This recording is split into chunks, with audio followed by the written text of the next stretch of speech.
Durante la primera mitad de la década de los 90, se libró una de las batallas más feroces de que se tiene historia en el mundo de los videojuegos, la librada por Sega con su consola Genesis y Nintendo con la Super Nintendo. Fue en esa época donde surgió la moda de las mascotas, dado el éxito que estaban teniendo tanto Mario, con títulos como Super Mario World, como Sonic y sus sendas entregas Sonic 1 y 2. Todas las compañías querían tener ese personaje que a su vez las identificara, enmarcados todos en el género de las plataformas. Algunas tuvieron un relativo éxito, otras no tanto. Y es allí donde entra el protagonista del video de hoy, Bugsy, la mascota de la desaparecida marca Accolade, que tuvo su efímera fama y que buscaba acabar con el reinado de Mario y Sonic en las consolas de sobremesa de 16 bits, con un par de juegos para Genesis y Super Nintendo. En este caso, someteremos a juicio a su primera entrega, Bugsy in Close Encounter on the Furry Kind, o como sea que se pronuncie eso, para ver si es verdad la tan mala fama que ha tenido este personaje a través de los años, afirmando que todos sus juegos son basofia. Así que, sin más preámbulo, comenzamos. Bugsy in Close Encounter on the Furry Kind es el primer capítulo de la serie de videojuegos del gato mascota de Accolade, en un principio, y que ahora es propiedad de la compañía Atari.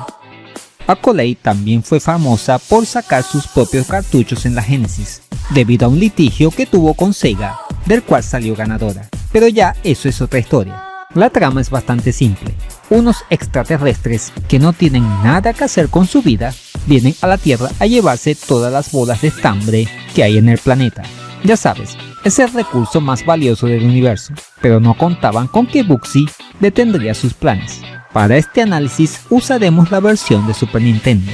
La de Genesis es exactamente igual, solo que con un poco menos de color y peor sonido. Gráficamente no está nada mal. Los escenarios son muy vistosos y tienen bastante color.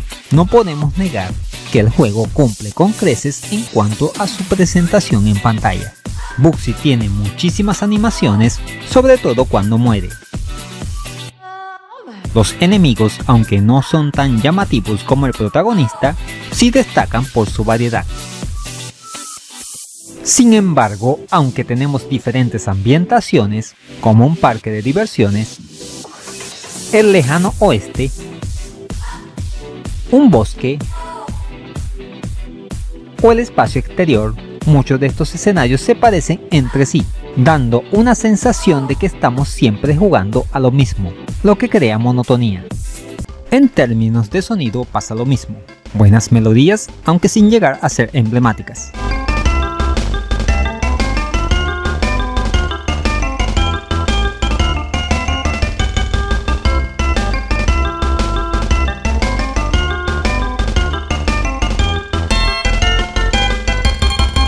También se destaca la voz de Bugsy al inicio de cada pantalla. What could possibly go wrong? Hey, whatever blows your hair back. Hey, I thought I saw Elvis back there. Por lo que podemos decir que el apartado sonoro también cumple con las expectativas.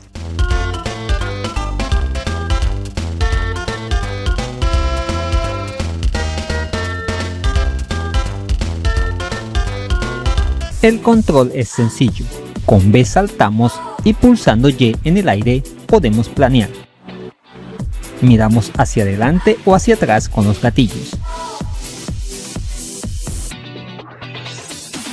Dándole arriba o abajo en la cruz, vemos en esas direcciones a la usanza de Sonic. Hasta aquí todo bien. Bugsy tiene un apartado técnico muy logrado, pero falla en lo más importante, la jugabilidad. Empezamos con el movimiento del personaje, que es muy, se podría decir, indomable. Da la sensación de que se mueve por su cuenta y tiende a resbalarse.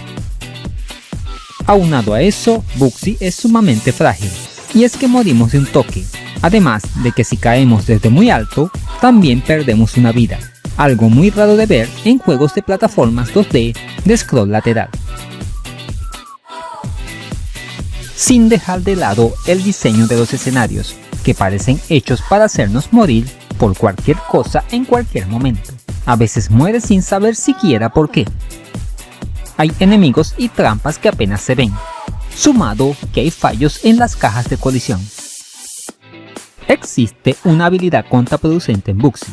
Puede ir a mucha velocidad de la misma forma que cierto erizo, pero no le sirve de absolutamente nada, dada la forma en que están hechos los niveles en donde correr es un suicidio. La cantidad de trampas, enemigos y obstáculos no lo hace viable. A lo largo del juego nos encontraremos con variedad de objetos, algunos útiles como las camisetas que nos dan vidas extra o invulnerabilidad, mientras otros son inservibles, como las bolas de estambre, que no aportan ningún beneficio, salvo aumentar la puntuación, o la camiseta que nos vuelve invisible. ¿Para qué si los enemigos siempre nos pueden dar? El título cuenta con 16 niveles, divididos en 5 episodios temáticos de 3 fases cada uno, con un jefe al final de la tercera fase. Cuenta con password para continuar. Terminado el análisis, el veredicto es inocente. Sí, porque aunque tiene defectos y muchos, no es la basura que vienen repitiendo una y otra vez todos los medios dedicados a hablar de videojuegos. En conclusión, una mascota que quiso ocupar un sitial de honor en el mundo de los juegos de plataformas, con un título que goza de un buen acabado gráfico y sonoro, pero que falla en un aspecto muy importante, el jugable. Aún así, si tienes paciencia y eres capaz de obviar sus defectos, te puedes encontrar con un juego decente. Así que si eres de los que les gustan los desafíos, allí tienes uno. Y eso es todo, amigos. ¿Qué te ha parecido este juicio a Bugsy? ¿Una joya infravalorada? ¿O sigue siendo una porquería? Déjamelo saber en los comentarios. Hello? Recuerda que puedes contribuir al mejoramiento del canal mediante brindarme un coffee o a través de PayPal. Los enlaces están en la descripción. Si te gustó este video, aquí te dejo 2 opciones que pueden ser de tu agrado. Allí te espero.